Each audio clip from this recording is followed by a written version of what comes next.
Alright, muri yeZimbabwe kusangana kwatiri kuita zvakare ipo pano paZim update apo petiri kukupakurirai nhaurwa dziri kunetsa muno munyika yeZimbabwe. Ndine nhaurwa dzakasiyana siyana dzendiri kuya ndakatibatanidzei pano muri yeZimbabwe, sezvo tiri kuona kuti vice president Chiwenga napresident Pashata Mnangagwa pane makakatanwa akati nyanyei nepamusaka pesuccession battle, because tiri kuona kuti president Pashata Mnangagwa vari kuti kana vachinge vazokundikana vachaisa kudata gwerea vasada kuisa vice president Chiwenga, then vice president achange ari Emerson Junior Mnangagwa anova ari deputy minister of finance, uya chinova chiricho chiratidzo chinoratidza kuti zvinhu hazvina kumira zvakanaka. Apo petiri kuona VP Chiwenga vari kuvharirwa kunze, vari kutsunurwa mabhaudhi ese waMnangagwa vachitraya kusunga mabhaudhi avo, sezvo tiri kuona kuti maalai ese vice president vari kukandirwa kunze uko vachiisa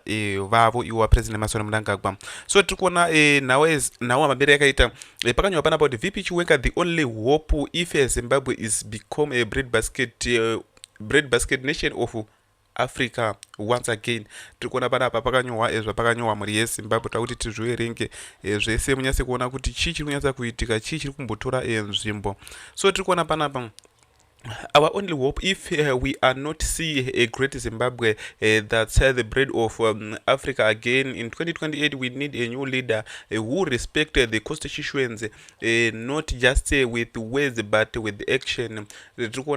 A leader who hates corruption and proves it with deeds and not lip service. Tiri kuona muri yeZimbabwe ndo zvekutaurwa panapa kutoti tiri kuda a leader akaheta corruption kwete ari kusapota corruption. Chinova chiricho chiratidzo chinoratidza kuti so tiri kuona pakanyonzi a leader who fulfills promises, accept accountability and isn't beholden to corrupt individuals, someone who arrests corrupt officials without fear or favor, with dignity and integrity intact, a leader who chooses referendum over her backrooms deals, accept constructive criticism and respect Zimbabweans above all else. Tiri kuona panapa ndoma leaders ari kudiwa nemaleaders vanotya Mwari. So tiri kuona panapa pakanyonzi a leader who not power hungry, doesn't rewrite history, fear God and uphold the liberation struggle core values, valuing every Zimbabwean. Tiri kuona panapa despite difference political parties of tribe. Tiri kuona panapa muri yeZimbabwe ndi vice president vari kutaurwa kunzi ndiwo vanozvikwanisa chete, noti ana president Pashata Mnangagwa havakwanise zvinhu zvakafanana izvozvo. Tiri kuona panapa muri yeZimbabwe pakanyorwa kunzi fuel yakwira, ndofunga maona zera yabuditsa futi nhaurwa chipepa chavo chavabuditsa chipress chekuti fuel yakwira futi ya over $2, ya over $2 because yange $2.17 yakuma $2 over $2.23 over $2.25. Tikuona pana pakanyorwa kuti at this rate yekukwira kwezvinhu kana amendment bill number 3 rabudirira panosvika 2030 tinogona kunge tava kuita barter trade chaicha. Imagine kuti fuel iri kukwira every month mumashops, zvinhu zviri kukwira apa, masalary haasi kuwedzera, mari haisi kubatika nepovo, only Uganda ndiwo zviri kuwana mari chete. Hazvina zvinomira zvakanaka muri yeZimbabwe.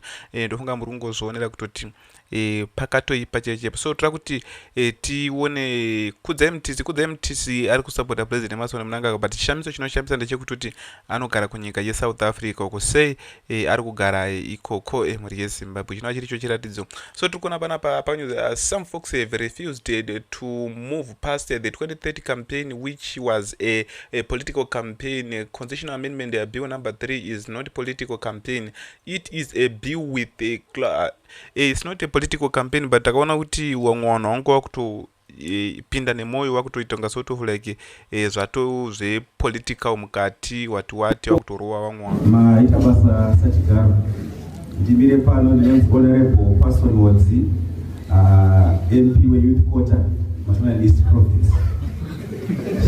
Nditendere panguva ine sachigaro ndasimuka nditsigire ndikutsigira zvikuru amendment bill number 3 iri kuti isusu tiite extension term of office yevatungamiriri venyika kusanganisira imi muri kumberi.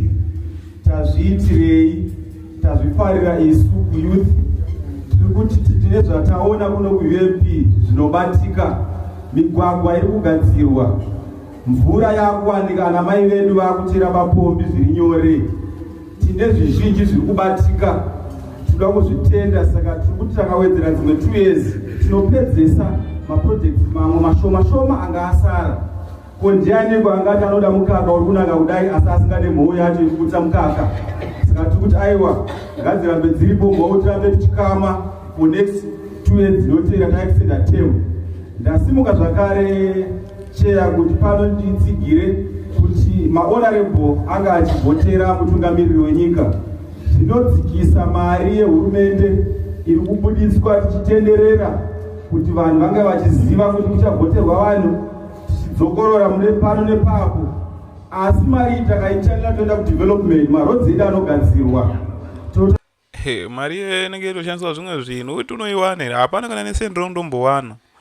Hapana kana nesendiro undombowana. Tiri kuona panapa Rutendo Matinyarare vari kuopozana na Kudzai Mutisi. Apa Rutendo Matinyarare ari muno munyika yeZimbabwe. Kudzai Mutisi ari kugara kunyika yeSouth Africa but anenge achisapota President Pashata Mnangagwa. Constitution listing follows the constitution. If we amend the constitution, ye will still be constitutionalist. If ye act in accordance with that constitution, don't try to emotionally blackmail the president using shallow reasoning. Ye can even step down in 2026 or 2029. Tiri kuona panapa mhuri yeZimbabwe ndi vaKudzai Mutisi vari kutaura in behalf of President Emmerson Mnangagwa. Rekedzei tinzwewo Mutisi panapa wachitaura. This video is one of the reasons why I was brave enough to say publicly that I do not support the current president getting a term extension without a referendum. But it is also the video that made me say that I have lost confidence in my president. Listen to this. Besides being a soldier, I'm a trained lawyer.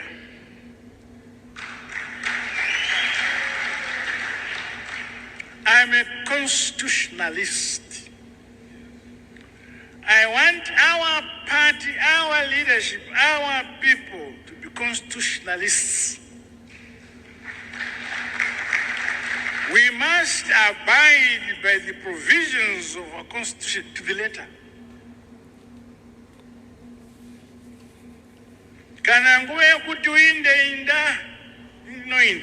And there it is.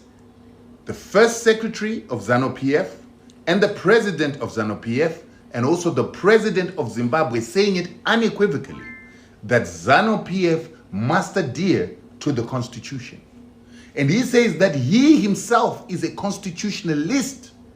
And he even goes on to say in Shona that when it is your time to leave, then you must leave.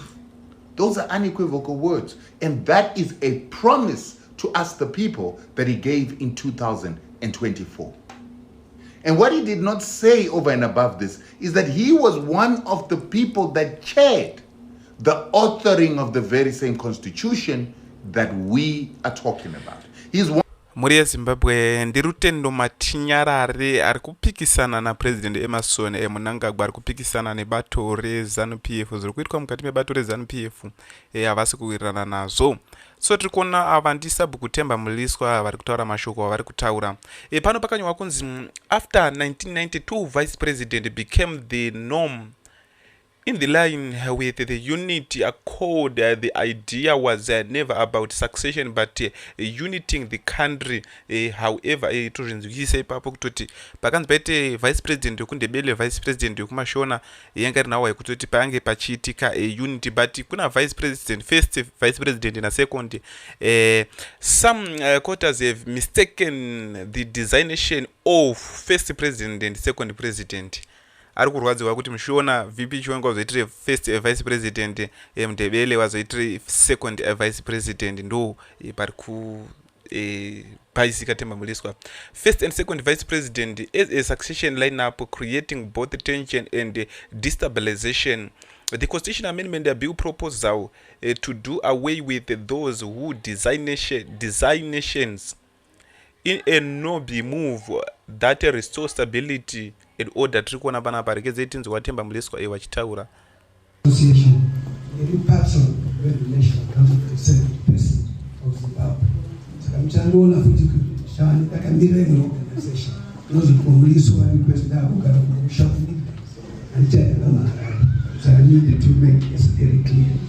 So as the patron for the National Council to serve the President of Zimbabwe, ndinomira ichiti chekutanga ndinotenda kuti mauya kuno nemutemo wenyika mataura kuti parliament yakadza vanhu kuti speaker vakaisa announcement zvinhu zvinotendwa terms of section 141 ndisu vanhu vacho ndisu takaisa constitution yacho ndakamerera organization yangu ndakutaura zvinhu zvishoma nini asi tichisupporta every other clause in its entirety from number 1 to number 22, but some of the points that I want to bring about is the issue of vice president.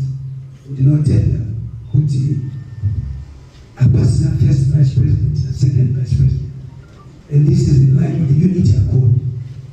Yazoonekwa kuti yakushanda ZANU neZAPU kana pakava unity accord same to the vice president number 1 and number 2.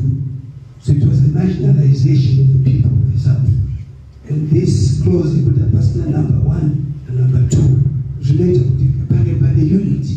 The unity accord to the unity aim that to celebrate. But the government to say unity will president number 1, vice president number 2. Zakari Zimbabwe no tungwa le mungu wese no tungwa le mungu. So it is important in the absence of the president not being there according to the constitution, anybody must be able to assume that position, not automatically number 1 or 2. Chakare ndakaona pa prices akapewa vashandi vehurumende manje kuti the most performing vice president was the second vice president Pamhati, and the first vice president akachiwa Chiwenga. Saka kana takuenda kusarudza president vasipo, vice president wekutanga anopinda asi achi underperforma muchisiya anogona kuperforma wechitatu. So that's a very important one. The equilibrium, your cycle is excellent. Countries are not built in short term. China is successful because of the long-term vision. Here, 50 years. Leader Western not in the vision. China in a short space of time. That's why China is very powerful today. My members of parliament, could you elect Bakapiwa trust with that. Is still the one man, one vote agenda. 1980, takazvita. Saka taona kuti zviri right tidzokere futiko kunyanya macomrades vanga varipo and all that. Saka ndinotenda because ma MP vanenge vatrustwa nevanhu. Nyaya dzeupresident dzidzaunza too much controversy where there's so much hate amongst people. And the issue so hazvivake nyika. When you're building a country, there must be harmony and peace, development, unity. And those who don't receive. Kuda kuti nditaure nenyaya ye president in terms of appointing the prosecutor general. Hapana mambo anopiwa sabu kana headway anosarudza vake. Saka president ngavasarudze timu yavo. That's it. Hapana coach webhora anosarudza maplayer. Ngavasarudze timu yavo kubvira kumajaji kubvira kuprosecutor general kana ivo vatadza then pane mitemo. Mhuri yeZimbabwe ndofunga tiri kuona ndo zviri kuitika. So tira kuti tinzwe nhaurwa iyi kuna vanova vari vaziyambe vanova varivo vari kutungamirira nhaurwa yekuchinjwa kwebumbiro remutemo kuti waMnangagwa varambe vachienderera mberi vachitonga. Ndiwe muri kuona paskrini apa vanonzi vaziyambe Minister of Justice vetiri kuona vakangonominatwa from Norway naPresident Pashata Mnangagwa kuti vange vachiita Minister of Justice. So tiri kuona panapa mhuri yeZimbabwe pakanyorwa zvakanyorwa panapa pakanyorwa one called feedback comment complies public input into a written report for parliament. Bill introduced week of May 18th. Zvandegara ndakakudze panapa kuti muna May ndo pari pakurwa bill iri zvobva zvavharana zvakadaro rakangopasisa chete zvinenge zvatodhakwa because Minister of Justice gives a second reading speech explaining each clause. Tiri kuona panapa debate of National Assembly committee reports is tiri kuona panapa regeze tiwanzwa vachitaura mhuri yeZimbabwe munzwa kuti chii chiri kuitika. What is next basically is the committees that were going right around the country soliciting the views of the people, be it orally or in writing, who then come back to Parliament, sit as a committee, look at all the submissions that they received, and then come up with committee reports. The committee report that they prepared will then be presented in the National Assembly during the second reading speech after I presented the bill. So what will happen between now is once the 90 days have lapsed, which is the week beginning the 18th of May, I will now be in a position to go and formally introduce the bill in the National Assembly and give a notice of presentation of the bill. Thereafter, I will then give my second reading speech. Basically, the second reading speech is when I formally unpack the bill in the National Assembly, explaining the rationale behind the bill, explaining the clauses, and then after that, I will move that the bill will be read the second time, opening up for debate in the National Assembly. That's when now the committee chairs will then present their committee reports about the consultations that they undertook and the recommendations pursuant to the public consultations. From the public consultations, the people of Zimbabwe are particularly focused on the issue of the introducing a parliamentary method of electing the president. Some who are opposed to the bill have said that particularly the parliamentary method erodes the liberation struggle ethos of one man, one vote. Your take? We have had an indirect election before. From 1980 to 1990, we didn't have direct presidential elections. So those that are arguing that by having an indirect election, we are eroding the gains of the liberation struggle, we are removing one man, one vote, are totally misplaced.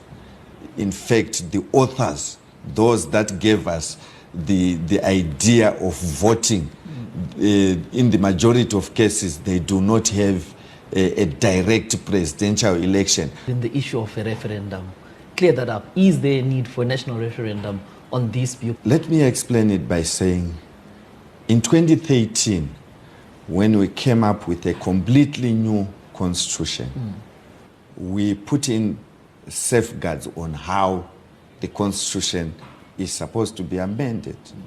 And within that constitution, which we took to the people for a referendum, we were given 3 scenarios where we require a referendum.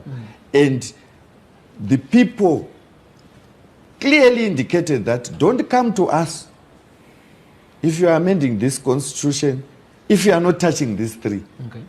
What you simply need is 2/3 majority. So this amendment does not touch Chapter 4, does not touch Chapter 16, does not touch Section 328.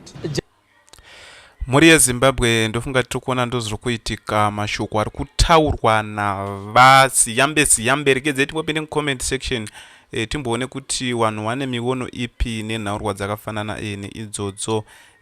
Chinova chiricho chiratidzo chinoratidza kuti zvinhu hazvinotombomira zvakanaka. So panapa ezimbabwean we are doomed. Niki Mangwana vati no, we are blessed.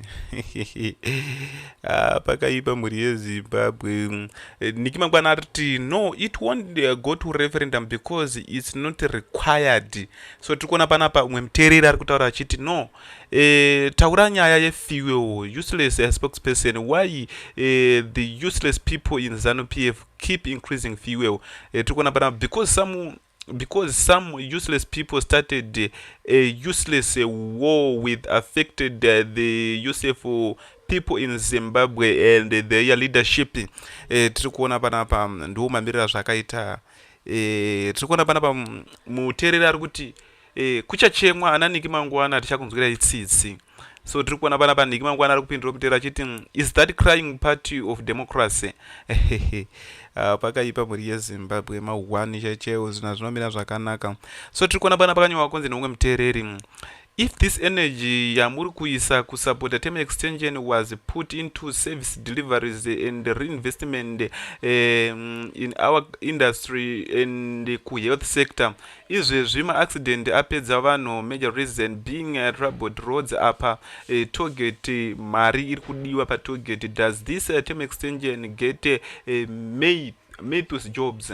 Tiri kuona panapa ndo mashoko ari kutaurwa nevateereri. Umwe muteereri ari kutoti mukoma Niki Mangwana, are you sure you perspective some of constituting a minority, but constitution amendment bill 3 really has no real benefit to us as a people. Mwari vakatendera kuti zvipfuure mberi vanenge vaine chinangwa nazvo. Maybe we are like Israel in Babylon, on that our Babylon in ZANU-PF. Tiri kuona pana pakanyorwa kunzi you guys are not for the Zimbabwe, you are fighting the very people you pretend to save. You lost direction, nothing being delivered, wasting it on trivial issues that are developing the nation. Tiri kuona pana mhuri yeZimbabwe mashoko ari kutaurwa nevamwe vanhu vari kuti moda kutinyepera ime section 328 iri kubatwa lengthening and extending years. The same ED must serve for 5 years only. Once you lengthen it to 2030 is extension both with MPs. They can't vote for themselves for extra 2 years. Go back to the people. MP wacho andenongo zvafanira kwanzi rudozvivhotera kuti urambe uri panyanga, unonongozvivhotera kuti ita vanhu masaskamu chichi chimwana ndo zviripo. So ngatisangane munyuzi dzinotevera.